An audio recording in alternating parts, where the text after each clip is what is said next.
नमस्कार. वर्षा स्वादिष्ट रेसिपीजमध्ये आपले खूप खूप स्वागत आहे. आणि आज आपण बनवणार आहोत शेंगदाणा कुटाची चिक्की. तर चला तर पाहूया यासाठी लागणारे साहित्य. तर येथे मी शेंगदाणे भाजून त्याचे बारीक कूट करून घेतलेले आहे 1 वाटी. त्याचबरोबर गूळ घेतलेला आहे 1 वाटी. आपल्याला समप्रमाण घ्यायचा आहे. तर हा मी चिक्कीचा गूळ घेतलेला आहे. तर तुम्ही साधा गूळ असेल तर साधा गुळाची ही चिक्की छान होते. यापूर्वी मी साध्या गुळाची शेंगदाणा चिक्कीची रेसिपी दाखवली आहे. तर तुम्ही त्याची लिंक मी डिस्क्रिप्शन बॉक्समध्ये देत आहे. तर ती तुम्ही पाहू शकता. चला तर मग आता लगेचच आपण सुरुवात करूया चिक्कीच्या रेसिपीला. येथे मी कढई ठेवली आहे गॅसवर. कढई तापलेली आहे. तर आता आपण सर्वात आधी थोडंसं तूप घालणार आहे मी. अर्धा चमचाला कमी घातलं तरी चालेल. फक्त तूप घातल्यामुळे काय होतं, चकाकी येते चिक्कीला, म्हणून आपण हे थोडं तूप घालायचं आहे त्यामध्ये. आणि त्यानंतर हा गूळ टाकूया.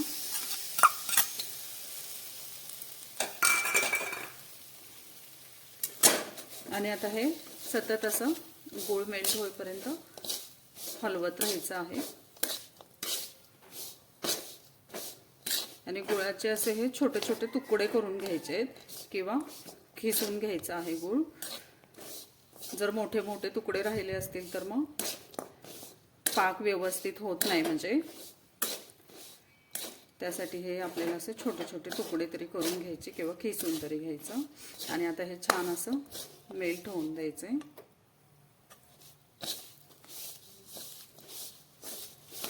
हे पहा, आता आपला हा गूळ छान असा मेल्ट झालेला आहे. तर आता आपण पाक चेक करूया.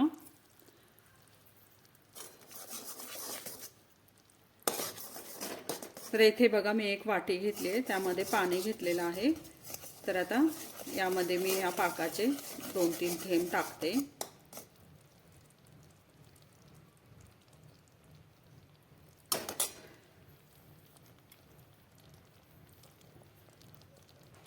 तुम्ही बघू शकता मऊ अशी गोळी तयार झाली आहे. तर अजून आपला चिक्कीचा पाक हा तयार नाही झालेला आहे. अजून जरा 1-2 मिनिट हलवत राहूया.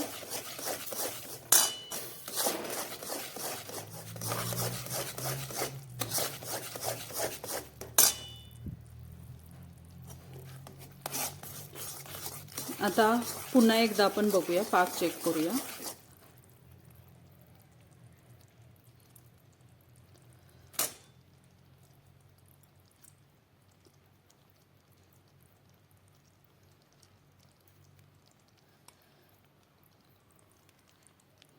आता ही जरा कडक गोळी झालेली आहे.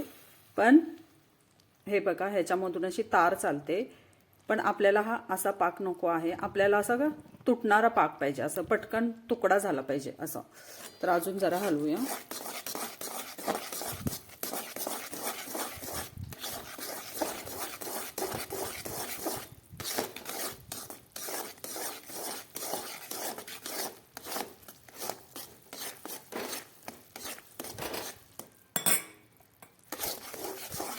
आता पुन्हा एकदा चेक करूया.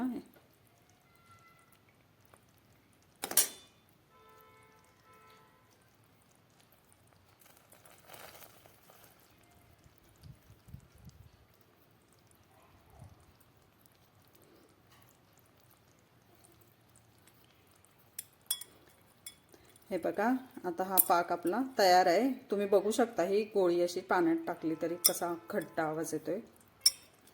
हां, आणि ही तुटतेही बघा, लगेच कट्ट असा आवाज येतोय. याचा अर्थ हा आपला पाक तयार आहे. आता लगेचच गॅस बंद करायचा आहे. आणि आता यामध्ये हे कूट घालायचं आहे आणि छान असं एकजीव करायचं आहे.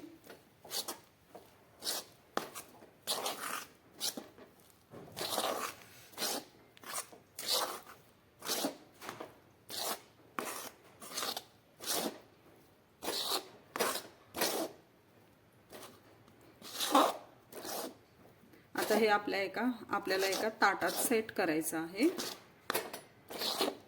तर ते करूया आता। हे पहा, मी येथे एक हे ताट घेतलेलं आहे, तर मी आता त्यावर तेल लावते जरा।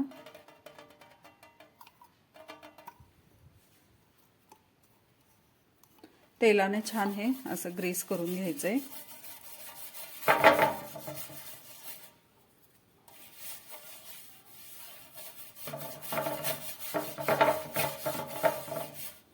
आणि आता यामध्ये आपल्याला हे मिश्रण ओतायचं आहे।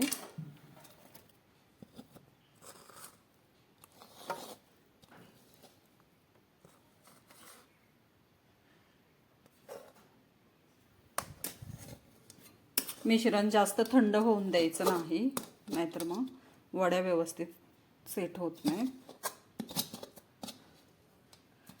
म्हणजे आपल्याला पातळ अशा करता येत नाही जास्त जर मिश्रण थंड झालं तर। त्यासाठी हे गरम असतानाच करायचं आहे।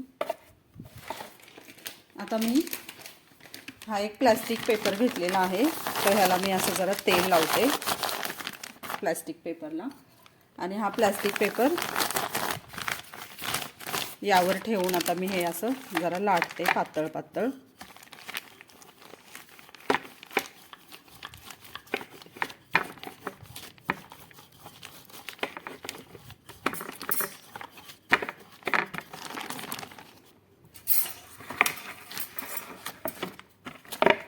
आपल्याला जमल तेवढं पातळ लाटायचं आहे।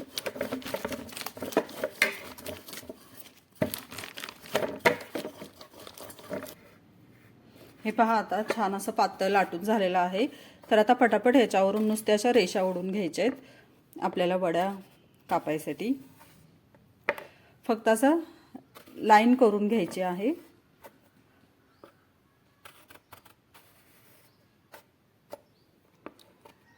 पुन्हा थंड झाल्यानंतर मग वड्या व्यवस्थित येत नाहीत, म्हणून त्यावरून फक्त अशी थोडी लाईन करून घ्यायची।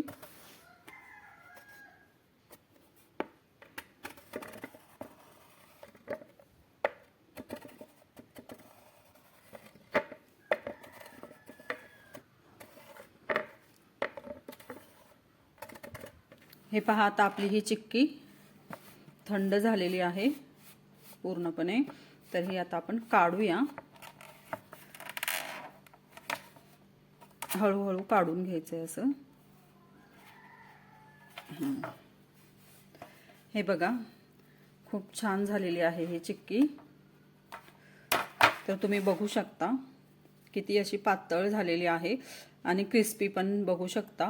हे बघा किती छान अशी झालेली आहे।